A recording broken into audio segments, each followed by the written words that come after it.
लोगों के लिए।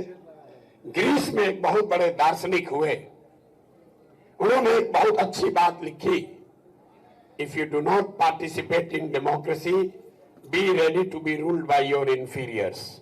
तो बिहार में जो अपने आप को प्रबुद्ध जन कहता है, ताली मत बजाइए, आपके लिए ये सही बात लिखी गई है कि अगर आप राजनीति में भागीदार नहीं बनिएगा तो इस बात के लिए तैयार रहिए कि कोई मूर्ख आदमी राजा बनकर आप पर शासन करेगा। तो बिहार में जितने प्रबुद्ध लोग हैं, ये समझता है हम इतना प्रबुद्ध हैं, हमको राजनीति से क्या लेना देना है, हम तो सबसे ऊपर हैं। तो आप या तो ड्राइंग रूम में बैठ के भाषण करते हैं, गपियाते हैं, या कभी कभी अपने दोस्तों मित्रों के साथ बैठ के चर्चा करते हैं, या तो समाज ने आपको ढकेल के राजनीति से बाहर कर लिया, या आप खुद से ही राजनीति से अलग हो गए।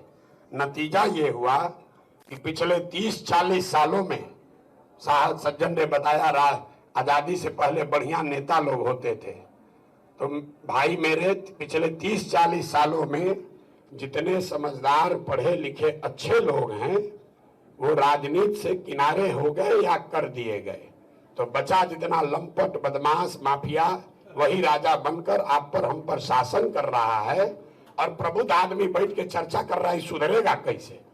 इसीलिए ये मंच की स्थापना की गई है कि कम से कम जो विचार के स्तर पर, थोड़ा बहुत आचार और व्यवहार के स्तर पर भी जिनमें थोड़ी बहुत आंच, थोड़ा बहुत समझ रह गया है, कुछ करने का जज्बा बच गया है, उनको इकट्ठा किया जाए। पीछे किसी ने पूछा विचार मंच की भूमिका क्या होगी। आपकी भूमिका चुनाव में ज्यादा नहीं है, पार्टी बनाने में आपकी भूमिका नहीं है, आपकी भूमिका चुनाव के बाद है, जिसकी नींव अभी रखी जा रही है कि कल होकर आप जीत कर आ भी जाएं तो आप अताताई ना हो जाएं, समाज से विमुख ना हो जाएं। इसके लिए जरूरी है कि जो विचारवान व्यक्ति हैं वो इससे जुड़े रहें, और जो व्यवस्था बने उसमें आप जैसे सज्जनों का, आप जैसे लोगों के अच्छे विचारों का समावेश सरकार के बनने और उसके चलने में समाहित रहे। इसलिए आप जैसे लोगों को इकट्ठा करने की कोशिश की जा रही है।